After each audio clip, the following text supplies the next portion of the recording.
योऽन्तः प्रविश्य मम वाचमिमां प्रसुप्तां सञ्जीवयत्यखिलशक्तिधरस्वधाम्ना अन्यांसहस्तचरणश्रवणत्वगादीन् प्राणान् नमो भगवते पुरुषाय तुभ्यं।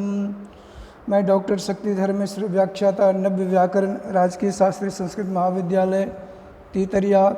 आज हम शास्त्र तृतीय वर्ष नव्य व्याकरण विषय के अंतर्गत द्वितीय प्रश्न पत्र प्रौढ़ मनोरमा विषय के अंतर्गत पूर्वत्रा सिद्धम सूत्र की व्याख्या करेंगे। यद्यपि पूर्वत्रा सिद्धम सूत्र आपने सिद्धांत कौमुदी में पढ़ा, इसकी वृत्ति है सपाद सप्ताध्यायम प्रति त्रिपाद्य सिद्धा त्रिपाद्यामपि पूर्वम प्रति परम शास्त्रम सिद्धम स्यात्।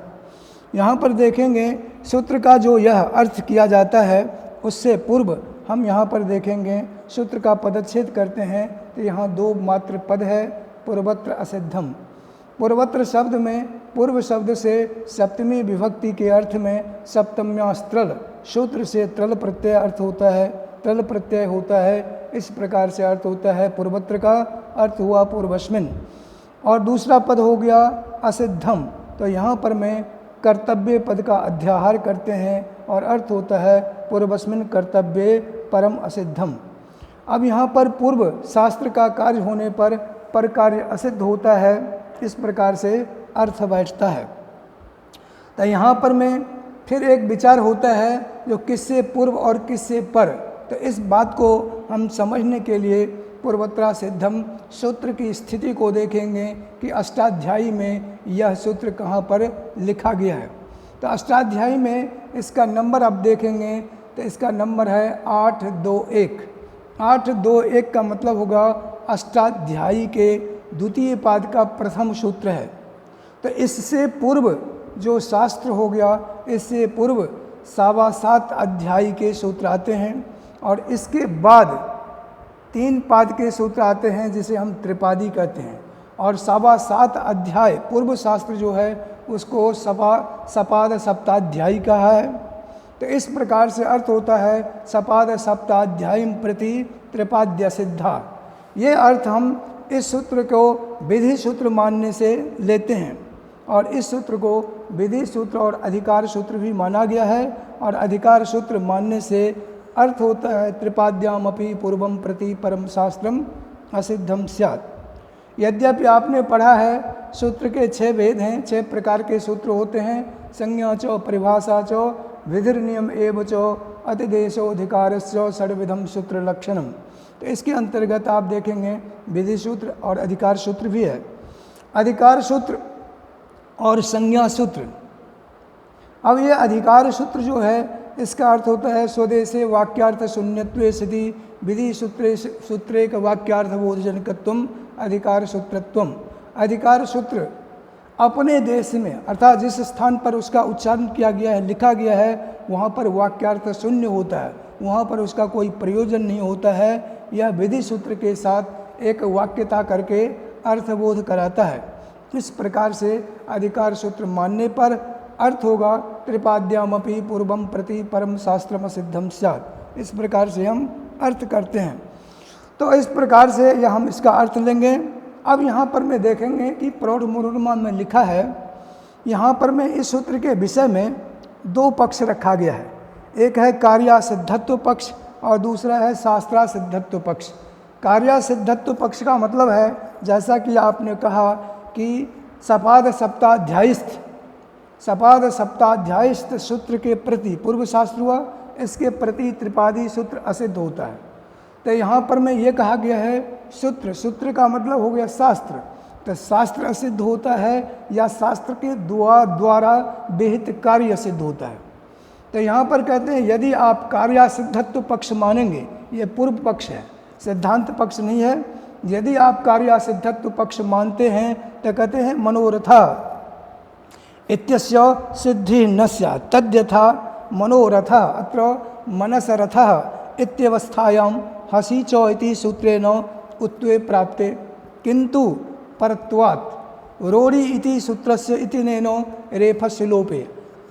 तो आप देखेंगे हसीचो इस सूत्र का जो नंबर है यहाँ पर 6-1-114 है और रोड़ी सूत्र का नंबर है 8-3-14।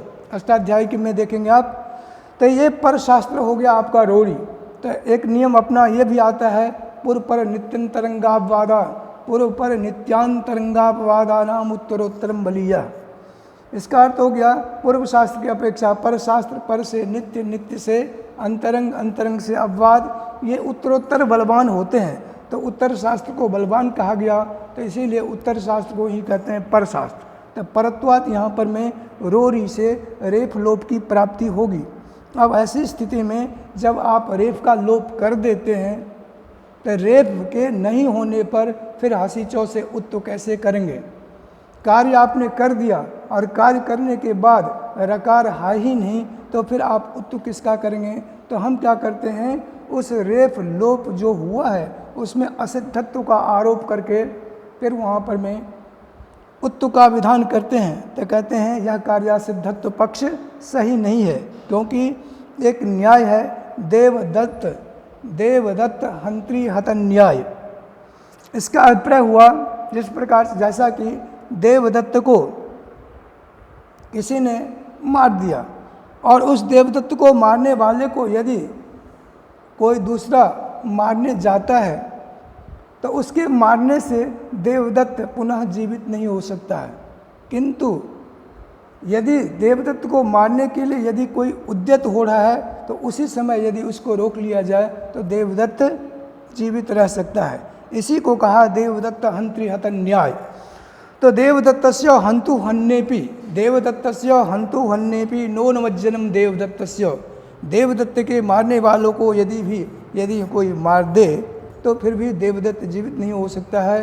किंतु प्रवृत्तुम उद्यतस्य, है ना, प्रवृत्त हुए व्यक्ति पर, प्रवृत्त होने पर यदि उसको आप रोक दें तो जीवित हो सकता है। इसी प्रकार से शास्त्र की प्रवृत्ति को ही हम यदि रोक दें तो वहाँ पर में हम क्या करेंगे, रूढ़ि सूत्र जैसे ही रेफ लोप कार्य करने के लिए प्रवृत्त होगा तो वहीं पर में हम उसको रोक देंगे।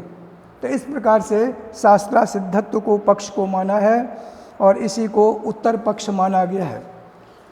अब यहाँ पर देखेंगे जैसे मनोरथ प्रयोग हमने बताया, तो यहाँ पर इसकी सिद्धि जो हम बनाते हैं तो हंसी चौ से उत्तु होता है, परत्वात रोड़ी से रेफ लोप की प्राप्ति होती है।